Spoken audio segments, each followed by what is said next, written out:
The old cabin didn't just shake, it screamed. It was a sound I knew in my bones, the sound of 100-year-old pine giving up the ghost all at once. For a split second, I thought a dead tree had finally fallen, a final act of surrender to the mountain winds.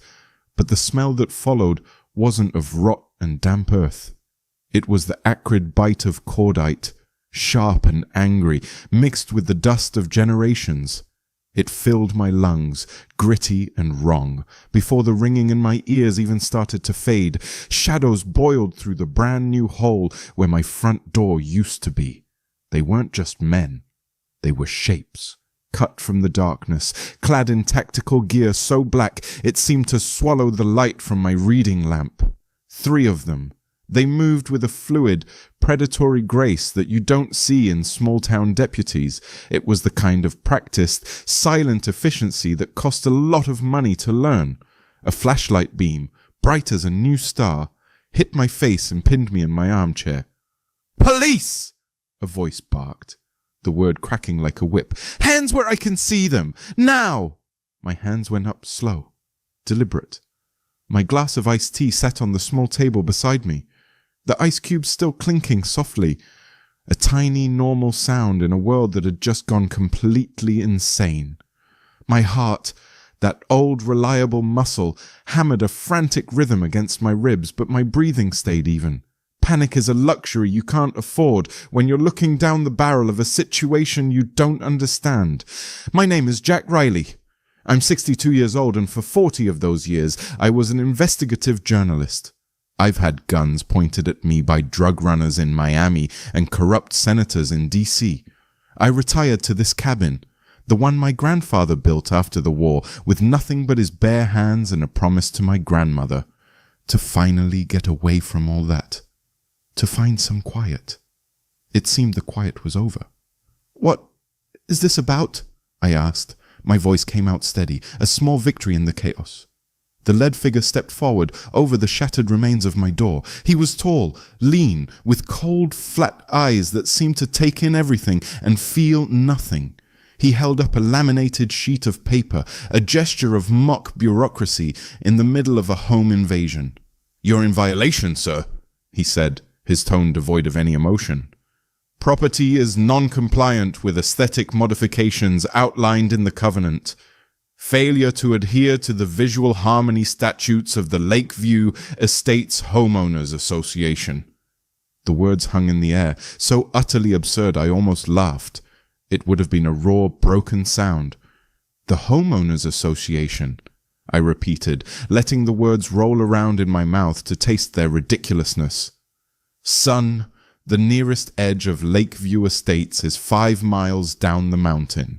This land," I said, tapping my foot on the solid wood floor, "is unincorporated. It's been in my family since 1953. There is no HOA here. There never has been." The man didn't blink. He simply nodded to his partners. "Search the premises." It wasn't a search. A search is a messy, frantic thing. This was a sweep. They moved through my small 2-room cabin with unnerving precision. One went to the kitchenette, the other to my bedroom. They weren't rummaging. They were gliding, their eyes scanning, cataloguing. They weren't looking for anything. My reporter's brain, the part of me that never really retired, kicked into high gear. I watched the leader. He stood in the center of the room, a silent predator, his gaze lingering on the old stone fireplace. He took 2 steps toward it, his back mostly to me, and for a single, fleeting moment, his hand went to his vest, then down towards the hearth. A tiny, almost imperceptible movement. Then he stepped back. It was nothing, and it was everything. The other 2 emerged. "Clear," one grunted. The leader walked back towards me. He held up his hand, and in his gloved palm sat a small metallic disc, no bigger than a quarter, with a single, pulsing red light. "What's that?" I asked, my voice tight. "Standard procedure for properties under investigation," he said smoothly, the lie rolling off his tongue with ease. "A perimeter compliance monitor. It stays." He didn't place it. He tossed it onto the table next to my tea. It landed with a soft plastic click. a statement, a leash. And then just as quickly as they had arrived, they were gone. They flowed back out through the gaping hole in my wall, their boots making no sound on the pine needles outside. I watched from my chair as an unmarked black SUV, the kind favored by federal agents and private security contractors, started its engine and pulled away, its taillights bleeding into the thick Appalachian darkness. Silence descended again, heavy and suffocating. The air still smelled of violence. I looked at the splintered doorframe, at the muddy boot prints on my grandmother's old rug, and at the blinking red eye on my table. This wasn't law enforcement. The gear was too slick, the reason too insane, the execution too professional. This was a message, delivered with the subtlety of a sledgehammer. They had invaded my home, violated my peace, and left a listening post on my table, like a calling card. A cold, hard anger, an emotion I hadn't felt in years, began to smolder in my chest. They thought they were dealing with a forgotten old man in a cabin. They thought they could scare me. I picked up the small blinking device, its red eye pulsing like a tiny, malevolent heart. This wasn't a mistake. It was a declaration of war. And if there was one thing I'd learned in 40 years of chasing predators far more dangerous than these, it's that you don't wait for them to strike again. You start hunting them first. The blinking red eye of the device on my table seemed to mock the quiet that had fallen. My first instinct, the primal one, was to smash it with the heel of my boot, to pulverize the tiny circuit board and the malice it represented. But 40 years of chasing stories teaches you something about evidence. You don't destroy it, you study it. I spent the next hour at my small workbench, a magnifying glass in one hand and a set of delicate tools in the other. It wasn't a standard military bug. It was a custom job. High-end, long-range, and expensive. This was no amateur operation. By dawn, I had patched my front door with a heavy piece of plywood and 2x4s. It was an ugly, brutal-looking fix, a scar on the face of the cabin, but it was solid. It was a statement. You broke it, but I'm still here. Sleep was a distant memory. I sat in my armchair, a shotgun resting across my lap. Not out of fear, but for the familiar solid weight of it, and waited for the sun to climb over the ridge. The first sign of the new day's siege didn't come from a black SUV, but from a familiar shuffling gait on the gravel path. Jack, you in there? Heard a hell of a commotion last night. It was Walt Kowalski, my nearest neighbor, if you could call half a mile through dense woods near. He was a retired Marine, early 70s, with a bad knee from a tour in Da Nang, and a demeanor as warm and comforting as a crackling fire. He stood there on my porch, a thermos in one hand and 2 ceramic mugs in the other, his forehead furrowed with what looked like genuine concern. "Walt," I said, my voice rough from the night. "Come on in, mind the mess." He whistled low as he saw the plywood door. "Sweet Lord! What happened? A bear?" "Something like that," I said, non-committal. He poured 2 cups of coffee, the rich aroma a welcome change from the scent of cordite. We sat there for a while, the silence punctuated by his sips. He was the one who broke it. "You report it? To the sheriff?" "Nothing to report," I said, watching him over the rim of my mug. "Didn't see a thing." "Damn shame," he muttered.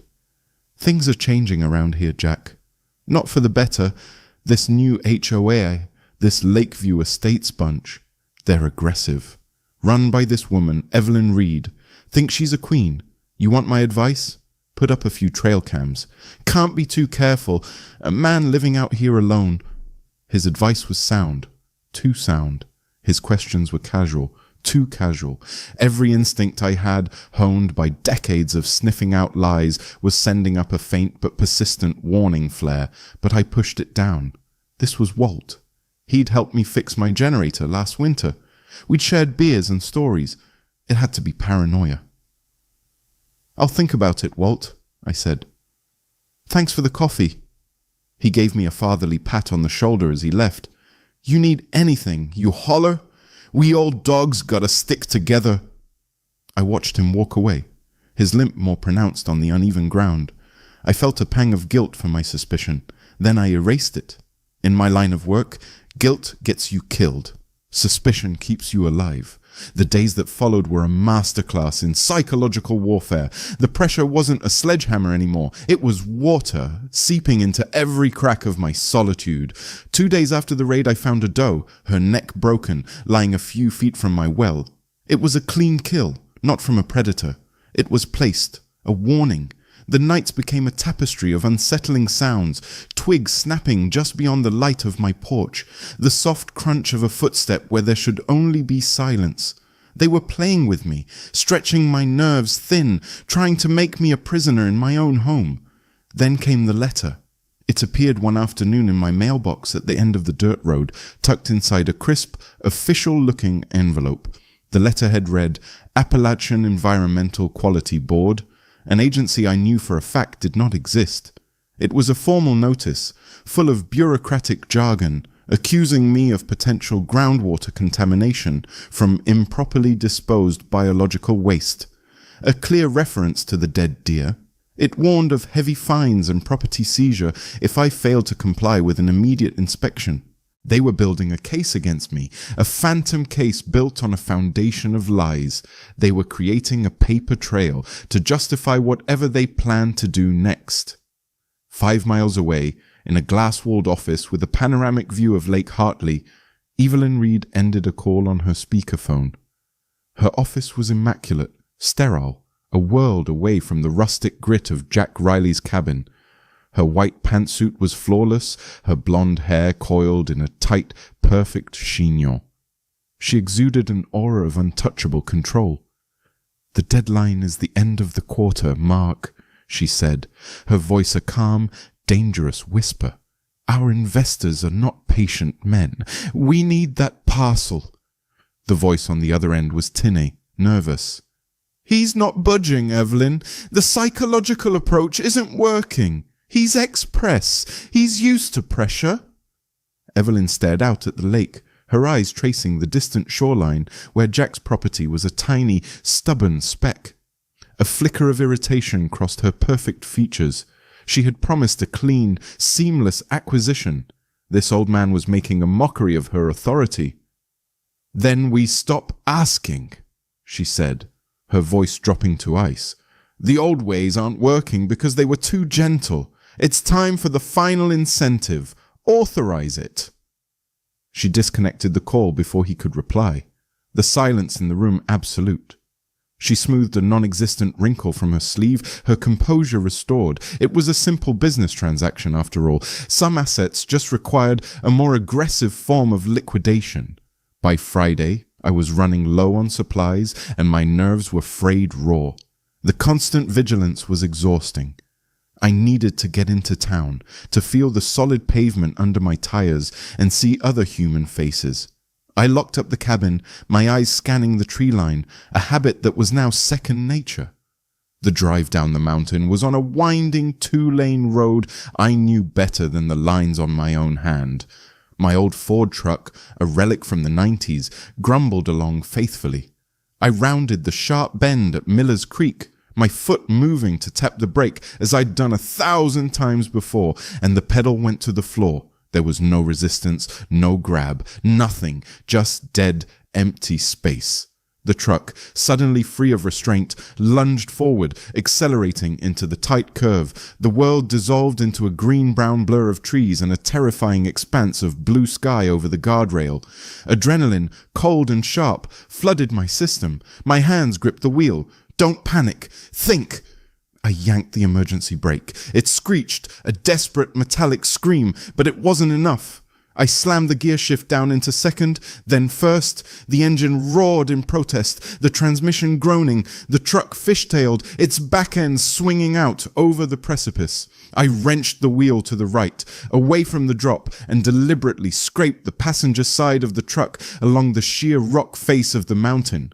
The sound was an unholy symphony of tearing metal and shrieking rock. Sparks flew. The truck shuddered violently, its momentum finally bleeding away. It lurched to a halt, tilted at a sickening angle, not 10 feet from where the guardrail had been ripped away in a previous accident.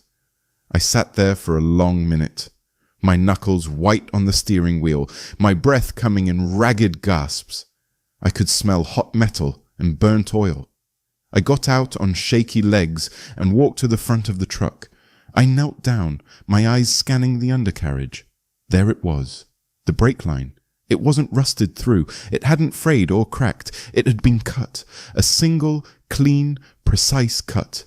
I stood up and looked back up the empty mountain road. The sun was warm on my face, but a chill that had nothing to do with the weather settled deep in my bones. The letter, the dead deer, the sounds in the night. It was all a prelude. This was the main act. They weren't trying to scare me anymore. They weren't trying to pressure me. They were trying to kill me. And standing there, on the edge of the abyss they had prepared for me, I felt the last bit of fear burn away, replaced by something cold and hard and absolute. I decided to stop defending and start attacking. The walk back to my cabin was the longest mile of my life. I'd had the tow truck driver, a grizzled old-timer named Gus whom I trusted, drop me at the main road. I paid him in cash, told him to keep his mouth shut, and slipped into the woods. Every shadow seemed to hold a threat, every rustle of leaves a footstep, but the fear was gone, replaced by a cold, clear focus. They had tried to put me in the ground. Now I was going to bury them in the truth. My cabin, with its ugly, scarred plywood door, no longer felt like a sanctuary under siege. It felt like a command post. The war had been declared on their terms in the dark. Now I would fight it on mine, in the light of facts and evidence. The first 24 hours were a blur of activity. I didn't just want to see them coming. I wanted to know their every move. I unearthed my old gear from a dusty footlocker, relics from a past life spent tracking far more powerful predators. These weren't store-bought security cameras. They were miniature, pinhole lenses and sensitive directional microphones I'd used to expose senators and corporate crooks. One camera went up high in a pine tree, giving me a clear view of the entire approach to the cabin. Another, disguised as a stone, was nestled in the foliage overlooking the backwoods path. The most important piece, a tiny microphone no bigger than a grain of rice, was carefully inserted into a deep knot of wood on my porch railing, right next to the rocking chair, where I often sat. I would turn their own surveillance against them. Then I went to my real battlefield, the internet. I fired up my satellite connection, routing it through 3 different encrypted proxies. My fingers, stiff from years of retirement, flew across the keyboard with a familiar rhythm. The hunt was on. Evelyn Reed was first. On the surface, she was a pillar of the community, a wealthy widow dedicated to civic improvement. But digging deeper, I found the rot. A pattern of aggressive real estate acquisitions, lawsuits against smaller landowners, and a network of shell corporations that led back to a single, massive development firm based out of Charlotte. She wasn't a queen building a kingdom. She was a corporate raider disguised in a pastel sweater. Next came the thugs. A partial license plate I had glimpsed, and the custom-made bug from my table were all I had. But it was enough. The plate led to a vehicle registered to a holding company, which in turn was owned by another, Echelon Strategic Solutions. The name sounded impressive and sterile. Its principles were not.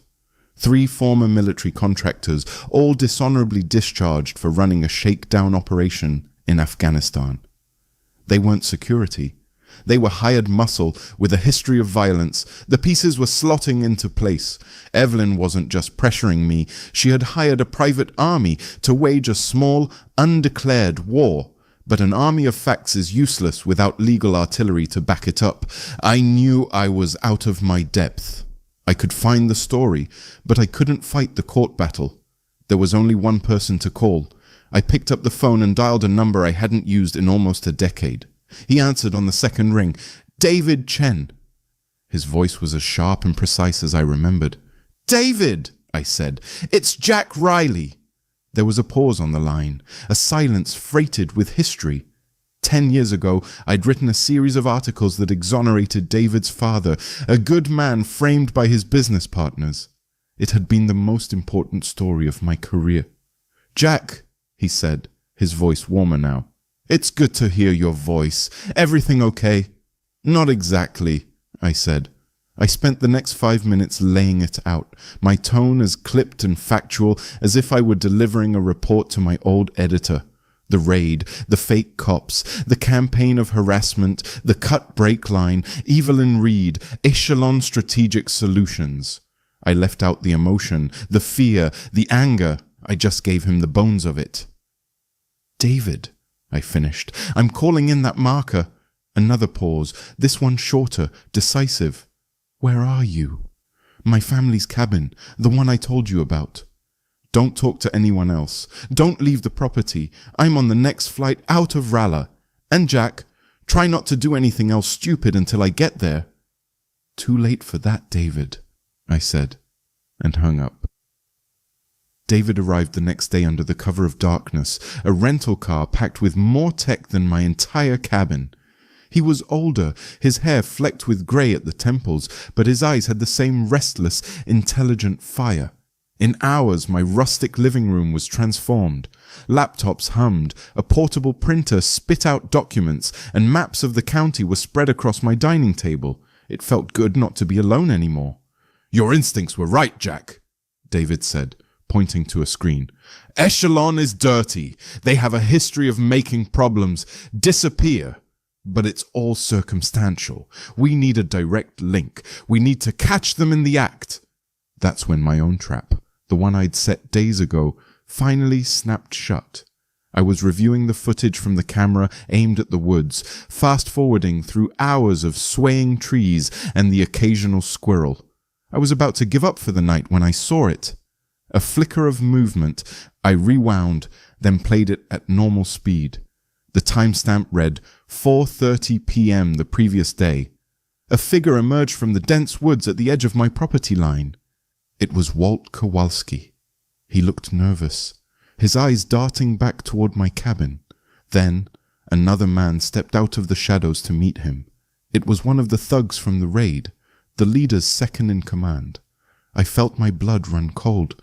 On the screen, I watched as Walt, my friendly, concerned neighbor, the man who brought me coffee and warned me to be careful, handed the thug a small folded piece of paper. My schedule, notes on my habits. The thug, in return, passed Walt a thick white envelope. Cash. Walt took it, stuffed it in his pocket without looking at it, and scurried back toward his own property. The thug melted back into the trees. The whole exchange took less than 30 seconds. I didn't say anything. I just pushed my laptop toward David. He watched the silent, damning footage, his expression hardening into a mask of cold fury. Well, he said, his voice dangerously quiet. Now we have conspiracy to commit a felony. That's a whole different ballgame. Walt Kowalski just became our star witness, whether he likes it or not. The betrayal stung more than I wanted to admit. The coffee, the pats on the shoulder, the we old dogs gotta stick together. It was all a lie, a performance to gather intelligence for the enemy. The siege wasn't just outside my door, it was inside my trust. For the next 2 days, David and I dove into the legal history of my land. We were looking for the why. A grudge? A simple land grab? It felt too small for the level of violence they were using. David's paralegals in Raleigh were tasked with digitizing every deed, zoning request, and county board meeting minute related to my parcel going back a century. It was a mountain of digital chaff. I was bleary-eyed, scrolling through thousands of pages of mind-numbing legalese when I saw it. It wasn't in the main text of a document. It was a footnote. A tiny, almost invisible reference at the bottom of a 1957 land use variance report.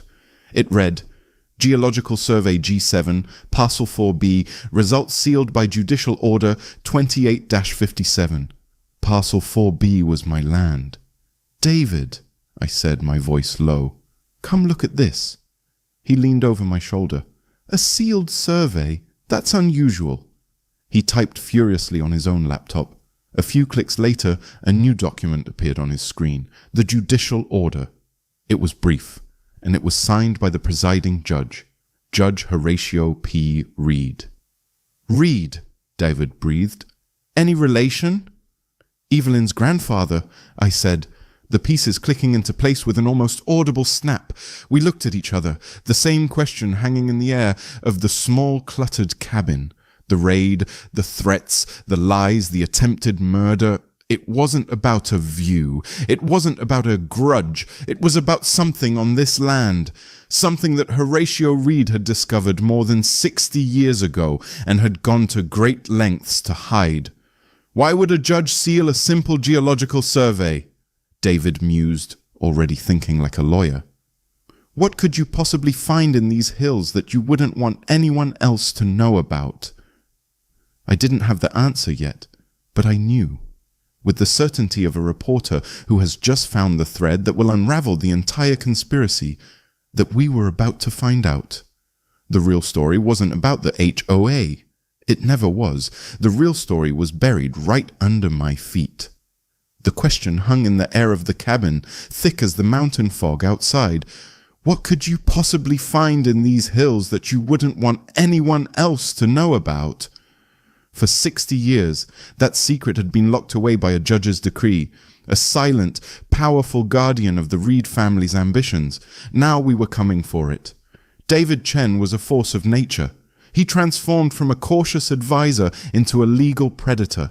For the next 24 hours, he was a whirlwind of motion and sound, pacing the worn floorboards of my cabin, his phone seemingly glued to his ear. He dictated motions, cited precedents from obscure case law, and argued with a ferocity that I knew had shattered more than one witness on the stand. His strategy was brilliant.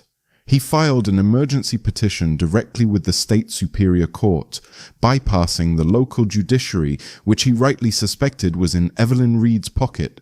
He argued that the contents of the sealed document were not a matter of historical curiosity, but were directly pertinent to an active criminal conspiracy and a clear and present danger to my life. We waited. It was a tense, agonizing day.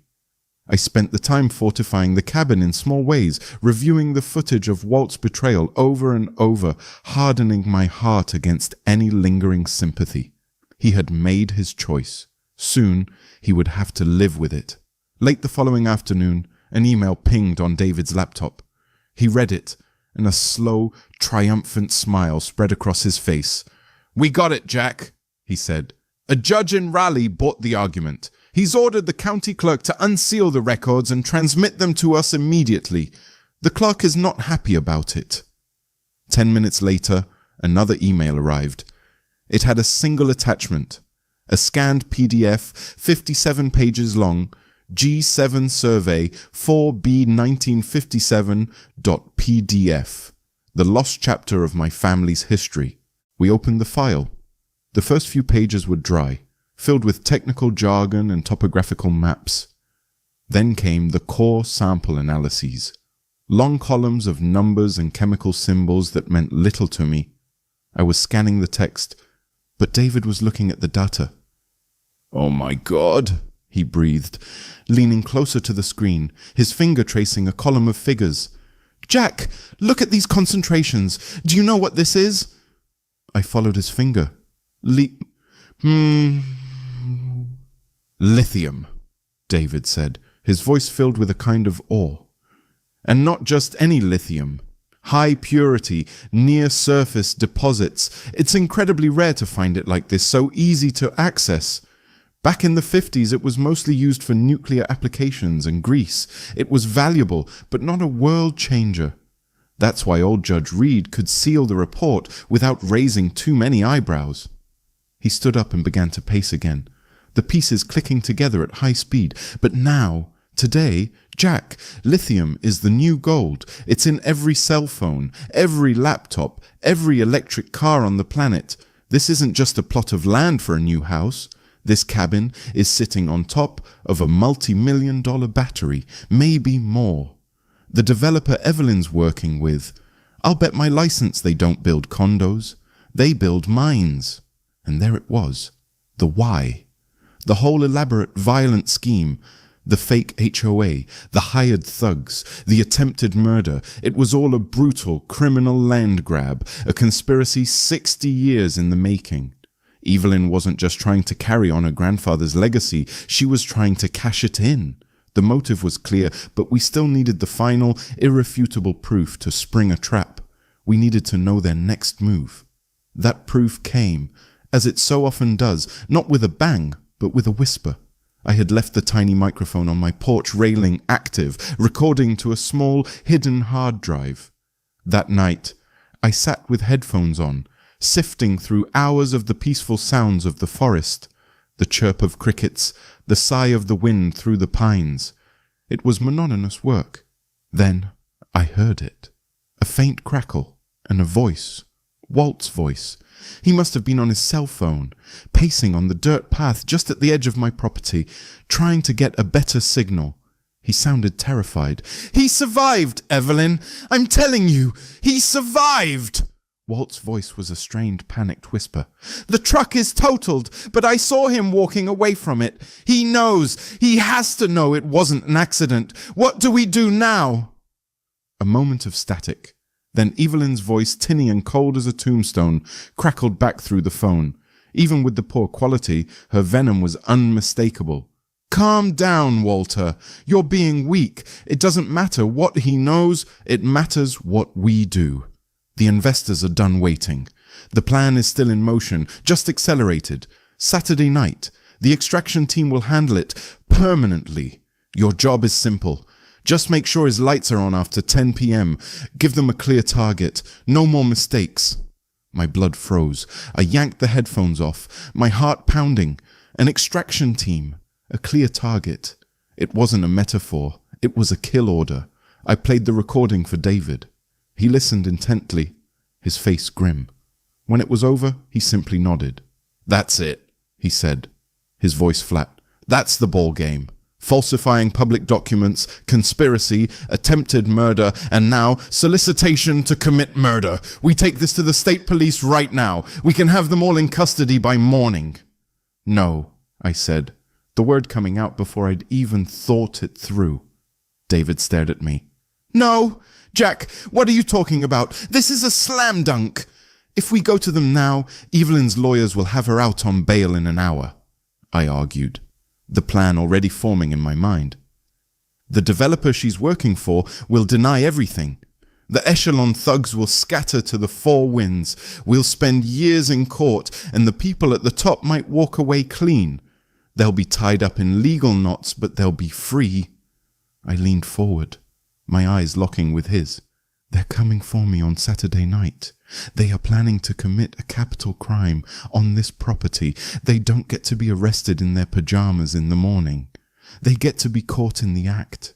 Jack, that's insane. It's too dangerous. It's the only way to be sure," I said, my voice unwavering. "The only way to cut the head off the snake for good. We give them exactly what they want. A final confrontation, but it will be on our terms. We'll have the police here waiting. Not to arrest them on a warrant, but to catch them red-handed, with weapons drawn, breaking into my home. No deniability, no legal loopholes, just pure, undeniable justice." David studied my face for a long time, weighing the lawyer's caution against the fire he saw in my eyes. He knew I was right. This wasn't just about winning in court anymore.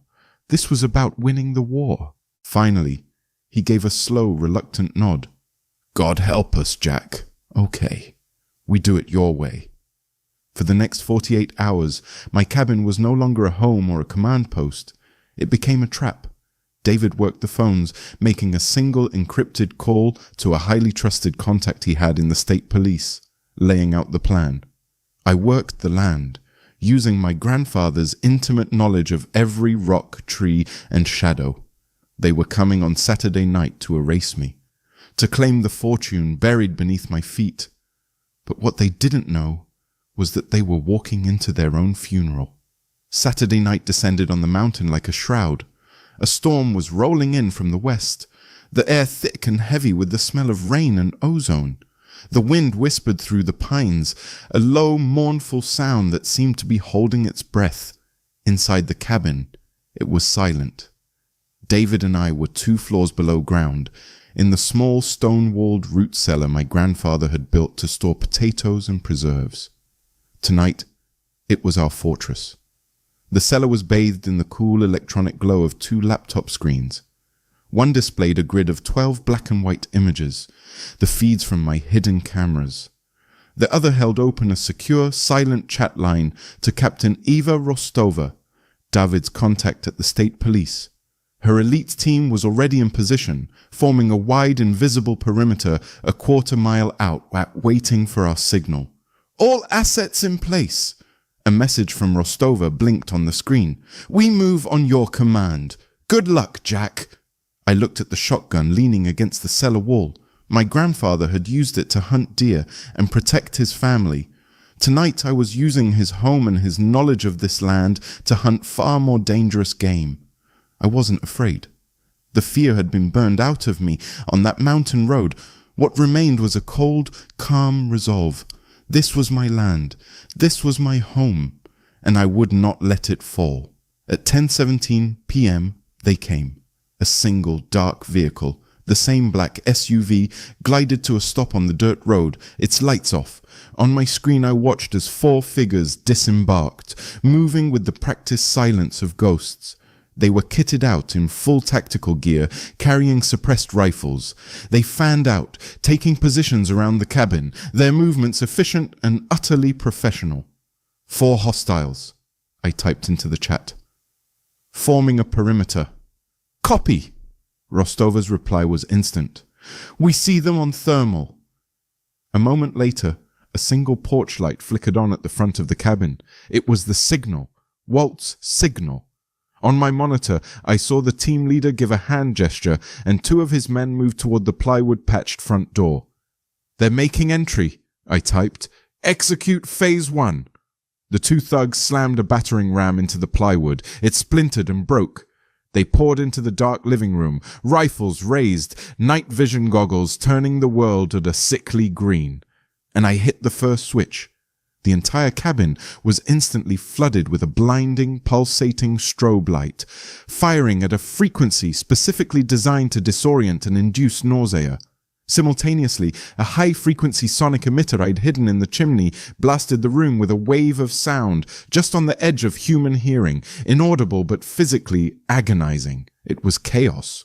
On my screen I saw the green-hued figures stumble, clutching their heads, their communications useless against the sonic assault. They tried to push forward, but their training was for combat, not a funhouse from hell. One of them tripped over an old sea chest I'd dragged into the middle of the floor. The other slipped on the oil I'd slicked across the floorboards near the kitchen. "Phase 2! I typed, my fingers flying. From speakers I'd placed in the attic, the sound of a police siren, deafeningly loud, began to wail inside the house. It was a disorienting, confusing tactic designed to make them think the police were already on top of them, to make them panic. I watched them scramble, their professionalism vaporizing in the face of sensory overload. One tried to retreat back out the door, only to find it had been barred from the outside by a simple, remote-controlled deadbolt I'd installed. They were trapped inside their own breach. At 10:29 p.m., a second vehicle arrived. A sleek silver Lexus sedan. Evelyn Reed and Walt Kowalski stepped out.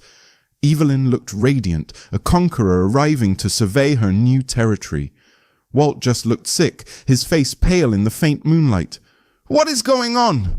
Evelyn hissed, seeing no sign of her team. "Why are those sirens on? Walter, go find out what's happening."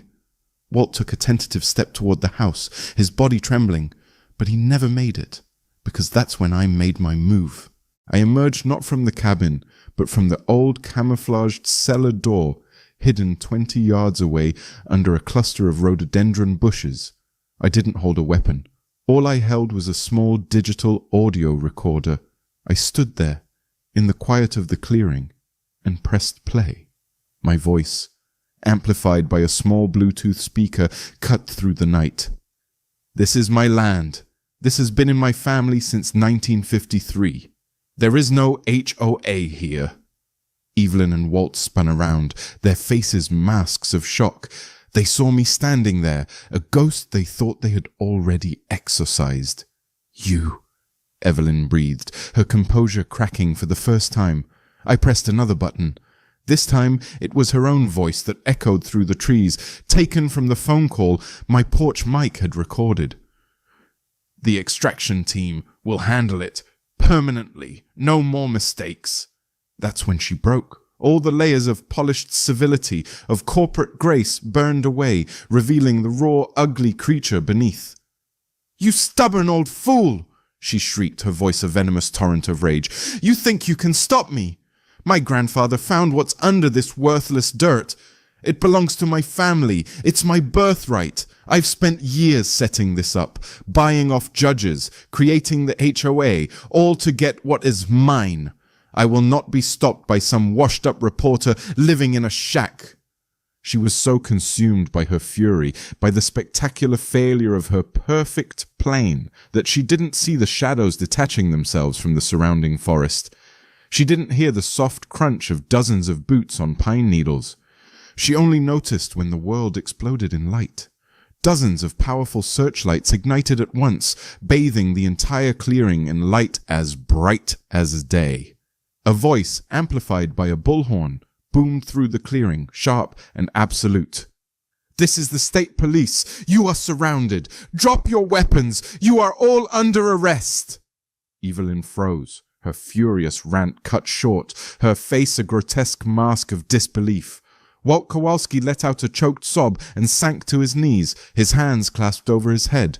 From inside the cabin, the sound of my sonic emitter died, replaced by shouts of, "Police, don't move!" as another team stormed the house to secure the disoriented thugs. Captain Rostova, a tall, no-nonsense woman with a stern face, walked towards me, her sidearm holstered. She surveyed the scene, the neutralized echelon team being dragged from the house, a weeping Walt, a stunned Evelyn. She gave me a single, respectful nod. "Well played, Mr. Riley," she said. "Well played." 3 months later, the scars on the land had begun to heal. The ugly gash on the mountainside where my truck had scraped against the rock was already being reclaimed by moss and hardy weeds. My cabin door was no longer plywood, but solid, heavy oak, installed by my own hands. The peace had returned to the mountain, but it was a new kind of peace. Not the quiet of solitude, but the profound, earned silence of victory. The legal fallout was a maelstrom. Faced with audio recordings and a mountain of evidence, Evelyn, Walt, and the echelon team had no defense. The conspiracy unraveled, implicating the developer and a handful of corrupt county officials. It was the biggest scandal in the state's history. David visited me on a bright autumn afternoon. He brought a bottle of whiskey and a thick portfolio of documents. We sat on the porch, the same porch where Walt's betrayal had been revealed. "They all took plea deals," David said, pouring 2 glasses.